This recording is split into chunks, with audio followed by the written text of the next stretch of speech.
TitleMatchNetwork.com. What year was it when you were down there with Kevin Sullivan and he was doing the worship and stuff? It was in the end of the 70s, Right. you know, going into the 80s. What are some of your memories on that stuff? He was even now today I call him the devil, you know. He was, he shot with that shit. And he had a following, and he had people that hated him, you know. And how I would bring the people in television back to reality. Yes, we would sell it so hard that he was a devil. But in my interviews, I would make sure that they knew somehow at the end, you know, whether it was a smile or whatever, you know, that he wasn't really the devil. You know what I mean? And but they believed he was. They had Orlando. He had like 10 or 12 cult following worshipers on the front row every week on Sunday night. And in Orlando, they had the parking lot was fenced in by like a 10-foot high fence. And these guys had a band that came in, and the rednecks and cowboys, they knew it, right? And he stabbed me with a golden spike in the heart, which he would take out of a box, you know, with the powder on it, and stabbed me in the heart and beat me in Orlando, put him over. And they went outside. We were getting ready to leave. We see this commotion, all the fire trucks and that. The rednecks burnt this band to the ground outside. So he was a great heel, and still could be. You know, in this era here, anybody you can work till you're 80 or 70. Right. Because now it's like they made it like a movie. Yeah, it's not right. You know what I mean? So I'm playing a part. Okay, we got a new movie coming, and you're going to be John Wayne in the movie. You know, God, it's phenomenal. I mean, you know. Was there ever a time where TV stations were scared to air some of that stuff because it was over the edge? You always heard that, you know. You always said, "Boy, we can't do that." But Eddie Graham was, like I say, he knew he didn't like it, some of it, but he knew it was hot. He knew I had a hold of something, and he was grooming me to book. Right. He was grooming me to be powerful in this industry from 74 to... You were booking in 76, 77, right? Yeah, but from 74 is when he turned me and he started to groom me, you know, to take a hold of the wrestling industry. And at probably in 83, 84, 85, the two most powerful guys in this industry was Vince McMahon Jr. and myself. And I think even the guy that does you kids... Bibles that you read, Meltzer, you know, thinking 80 something, I was the Booker of the Year or some shit, you know what I mean? To where he even recognized that I had a lot of power. I had 120, 130 people with their lives, families that you had to take care of. And it was difficult. And anytime somebody would leave or they had to leave, they always had the bad thing that you put them down or you pushed them down or you held them down or it was your fault, not realizing, you know, what was involved in it. Some of them not realize they didn't have no fucking talent, you know. But yeah, so power became a big thing with me, and that's probably one of the knocks that I do get. It's a power that I had by putting myself in a situation to dominate the industry.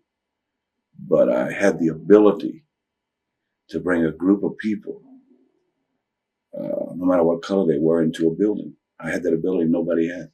You seen it the other night. No. Even at my age now, you have the ability. You either have that or you don't. You cannot teach it. You can't coach it. You can't say, you know, this guy is going to be charismatic. And by just looking at Valentine would look at the people for 10, 15 minutes, Johnny. And when he did, I'd seen him come in the ring. They didn't have rails. I've seen him actually, you know, have riots before he ever touched Jose Lothario. Well, before he ever touched Wild Bull Curry, who must have been 180 when he was still wrestling, you know, back then. And so that ability to do that I had. And that's the thing that not hurts me, but pisses me off the most. Is when you read even today and you read these kids, they're on the message boards and all this shit, oh, Dusty Rhodes, but they don't understand. They didn't understand they wasn't in that era. They only got hearsay for somebody that didn't like this guy, and that's fine. But I had the ability to put asses in the seats I had the ability to be the executive producer before it even had a title. I had the ability to write the shows. I created so much talent and gave them names and gave them their way out there and never had this is 10% or 5% or whatever. And they were great students.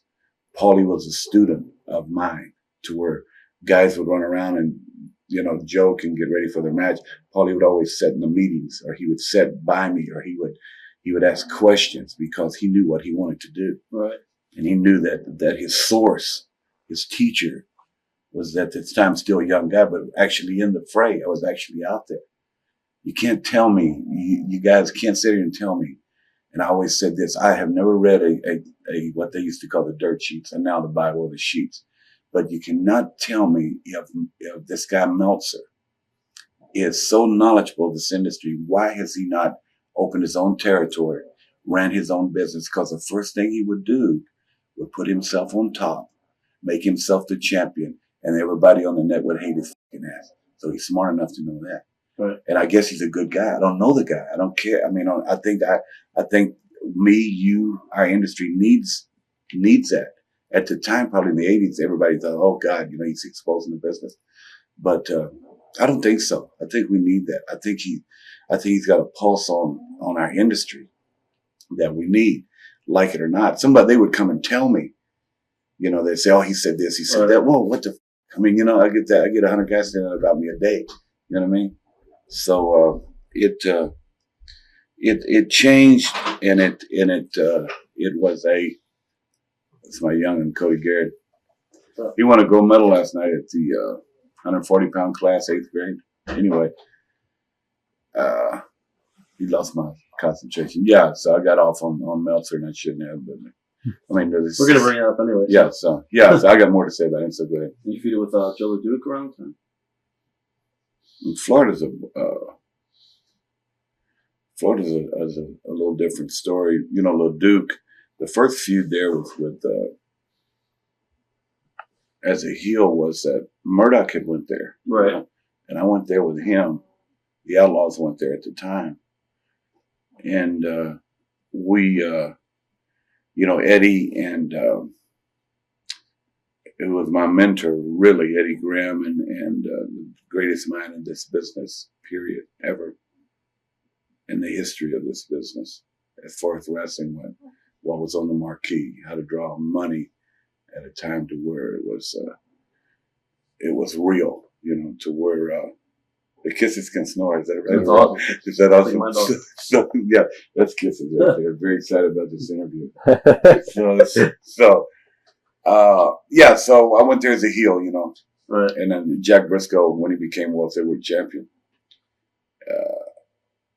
there was a lot of hour Broadways, a lot of hours, a lot of 90 minutes. Right.